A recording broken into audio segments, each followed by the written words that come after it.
안녕하십니까. 이어서 경남 소식입니다. 4.13 총선 경남 격전지 가운데 한 곳인 밀양, 의령, 함안, 창녕의 후보자 토론회가 어젯밤 KBS 창원방송중국에서 열렸습니다. 엄영수 새누리당 후보와 조혜진 무소속 후보가 새누리당 공천과 탈당 과정 등을 놓고 설전을 벌였습니다. 진정은 기자의 보도입니다. 밀양, 의령, 함안, 창녕 토론회에는 후보 5명 가운데 3명이 참석했습니다. 엄영수 새누리당 후보는 조혜진 무소속 후보의 새누리당 탈당과 무소속 출마 등을 공격했고, 조 후보는 당선되면 새누리당에 복당하겠다고 맞섰습니다. 국회에 입성하더라도 무소속 상태고 박근혜 정부와 등을 진 그런 상태에서 과연 이 신공항 유치를 어떻게 한석이라도 더 버텨야 되기 때문에 곧 다시 돌아올 것이고, 20년 새누리당 주인인 제가 당에 안 돌아오면 누가 당의 주인 노릇을 하겠습니까? 새 후보는 4개 시군으로 묶인 거대 선거구가 고루 잘 살 수 있는 경제 활성화 방안으로 표심을 공략했습니다. 신공항을 중심으로 해서 현재 밀양 중심의 나노산업을 밀양 외직으로도 확산을 시키겠습니다. 적어진 인구에도 단단한 네트워크를 이루어서 일본의 아오모리현처럼 인구가 줄어들어도 상권은 유지되는 그런 정책이 필요하다고 보고요. 6월에 신공항이 만약에 밀양으로 오게 되면은 에어시티나 배후 지역, 파급 지역 같은데 특화단지를 조성해서. 토론회에 이은 후보 연설에서 김충근 무소속 후보는 4개 시군의 중국 기업 유치와 학교 무상급식 정상화를 약속했습니다. 이군영 무소속 후보는 농민보호수당 매달 20만 원 지급과 함양 울산 간 고속도로 조기 완공 등을 공약했습니다. 인구 27만의 거대 선거구로 탄생한 밀양, 의령, 함안, 창녕의 표심이 어디로 향할지 주목됩니다. KBS 뉴스 진정은입니다. 4.13 총선 경남 선거구의 열전 현장과 후보자의 정책을 소개하는 순서입니다. 창원 국가산업단지 발전 전략과 주남저수지 보존 방안에 대해 창원 의창구 후보들의 의견을 소개합니다. 송현준 기자의 보도입니다. 박안수 새누리당 후보는 조선산업 같은 사양산업은 구조조정하고 창업타운 조성으로 신산업을 유치해 창원 국가산단을 활성화하겠다고 밝혔습니다. 주남저수지는 주민과 전문가, 창원시로 구성된 민간협의체에 정권을 위임하는 방식으로 관광지로 개발해야 한다는 입장입니다. 신산업의 육성을 위해서는 창업타운 활성화를 위한 창업타운을 만들어서 새로운 산업 뿌리를 심어야 된다고 생각합니다. 김기훈 더불어민주당 후보는 연구개발, 생산이라는 기존 산업에다 상품을 전문적으로 판매하는 업체와 기관을 결합해 혁신하겠다고 밝혔습니다. 주남저수지는 면밀한 실태 조사를 한 뒤 시민 등이 참여하는 협의체를 구성하고 자연환경을 보존해 관광지로 개발해야 한다는 입장입니다. 연구, 개발, 생산, 판매까지 구축하는 시스템으로 전환해야 합니다. 그래야 새로운 기업도 생기고 새로운 일자리도 만들어집니다. 한경수 공화당 후보는 첨단 무기를 제조하는 업체를 창원 국가산단에 적극 유치해 군수 생산단지로 전환해야 한다고 밝혔습니다. 또 주남저수지는 국책사업으로 추진해 인근 마을 주민들을 이주시킨 뒤 철새 서식지로 만들고 수지를 개선하겠다는 입장입니다. 핵무기 개발 업체를 창원시에 유치해서 첨단 무기업체가 창원 군수산업도시로서의 역할을 할 수 있게 되고, 경남의 대표적인 도농 복합 지역인 창원 의창구의 민심을 얻을 후보가 누구인지 관심입니다.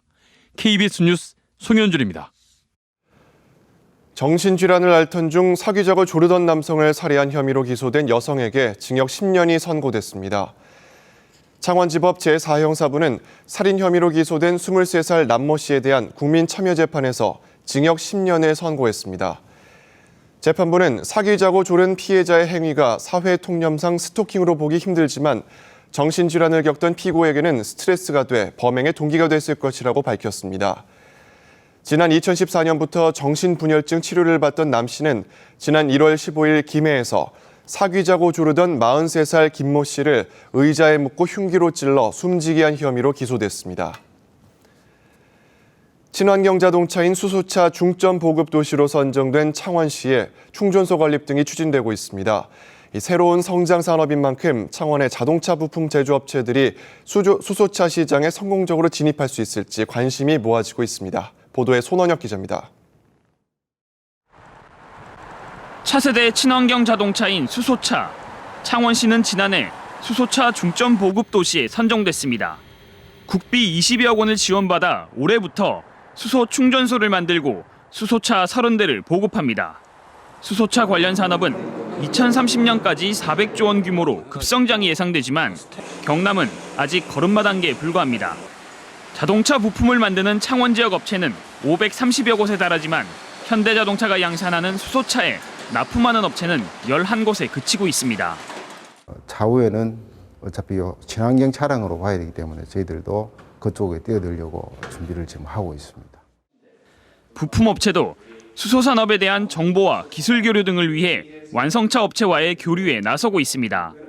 또 완성차 기업이랑 부품 기업 간의 긴밀한 협력 체계 구축이 산업 육성의 핵심적인 성공 요소다.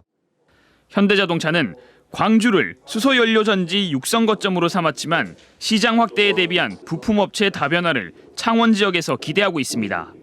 관건은 부품업체들의 연구개발입니다. 기존의 그런 업체들의 기술력과 노하우들이 가지고 있는 것들이 결국 연료전지 자동차의 부품을 개발하는 데 어떤 핵심 기술로 활용할 수 있습니다.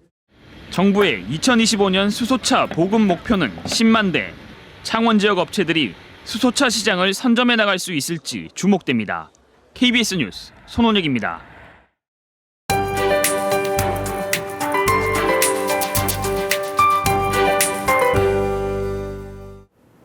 오늘은 하늘 표정이 잔뜩 찌푸려져 있습니다. 비 예보가 들어와 있는데요.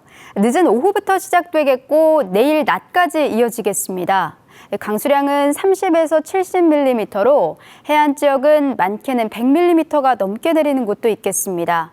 여기에 돌풍을 동반한 천둥, 번개가 치는 곳도 있으니까요. 피해 입지 않도록 미리 대비해 주셔야겠습니다. 오늘은 남쪽에서 다가오는 저기압의 영향을 받겠습니다. 현재 남부지방에 구름량이 집중된 모습이고요. 비가 지나면서 대기질은 더욱 깨끗해지겠습니다. 오늘 아침 출근길은 포근하게 시작합니다. 창원 9도, 창녕은 5도로 출발해 한낮에는 김해 20도, 창원과 밀양 19도로 예년 이맘때 수준을 유지하겠습니다.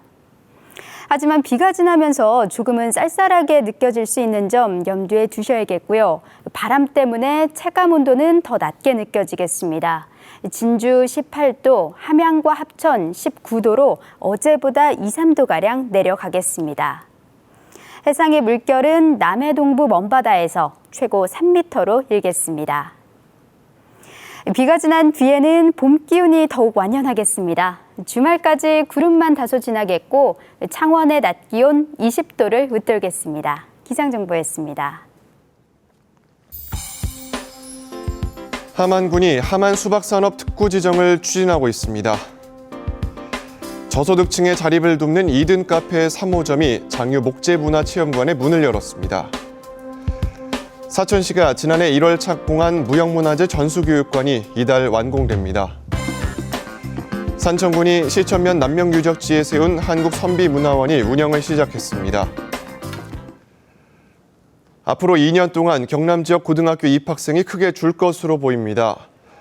경남교육청 자료를 보면 현재 도내 고교 1학년생은 3만 9천여 명인데 내년에는 3만 5천여 명, 2018년에는 3만 1천여 명으로 2년 뒤에 현재보다 20% 정도가 줄어듭니다. 경남교육청은 급격한 학급 감축보다는 과밀 학급 해소와 지역별 배려 등을 감안해 추진하겠다는 입장입니다. 창원시 의회가 창원시 청년 기본조례안을 입법 예고했습니다.